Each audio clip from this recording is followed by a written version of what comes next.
اللہ فرماتے ہیں وَاعْلَمُوا اور اعلموا جان جاؤ انا یہ کہ فیکم تمہارے درمیان ہے رسول اللہ اللہ کے رسول اللہ کے رسول، اور جان لو کہ تمہارے درمیان اللہ کے رسول صلی اللہ علیہ وسلم موجود ہیں۔ یہ صحابہ کرام اس سے مخاطب ہے کہ اللہ کے رسول کے صحابہ تم اس بات کا دھیان رکھو کہ اللہ کے رسول تمہارے درمیان موجود ہے۔ لو یطیعکم فی کثیر من الامر لعنتم، لو اگر یطیعکم وہ تمہاری اطاعت کرنے لگ جائیں، تمہاری باتیں ماننے لگ جائیں، فی کثیر فی میں کثیر بہت سارے من الامر معاملات میں، اگر وہ اکثر معاملات میں یا بہت سارے معاملات میں وہ تمہاری بات ماننے لگ جائیں، لعنتم لا البتہ عنتم تم مصیبت میں پڑ جاؤ، تم پریشانی میں پڑ جاؤ، اور جان لو کہ اللہ کے رسول تمہارے درمیان ہے، یعنی اللہ کے رسول صلی اللہ علیہ وسلم تمہاری اصلاح کے لیے، تمہارے ہدایت کے لیے، تمہیں راہ حق دکھانے کے لیے تمہارے درمیان ہے، اور ضروری نہیں ہے کہ وہ تمہاری ہر بات مانے، تم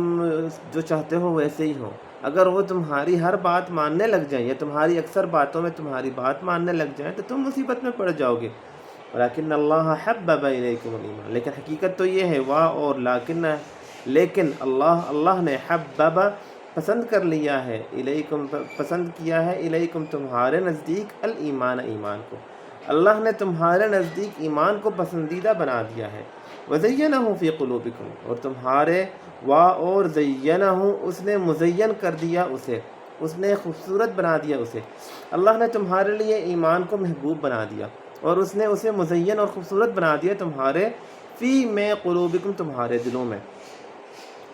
وکرہ اور کرہ اس نے ناپسند کر دیا ہے اور اس نے ناپسندیدہ بنا لیا ہے الیکم تمہارے لیے، تمہارے نزدیک اس نے ناپسندیدہ بنا دیا ہے الکفر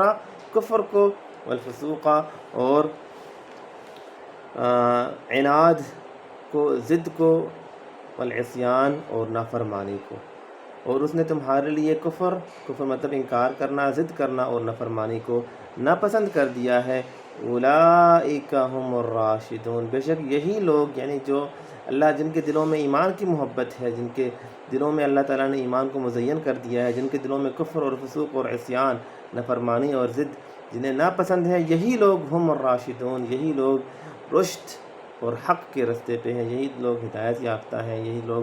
سیدھے رستے پہ ہیں۔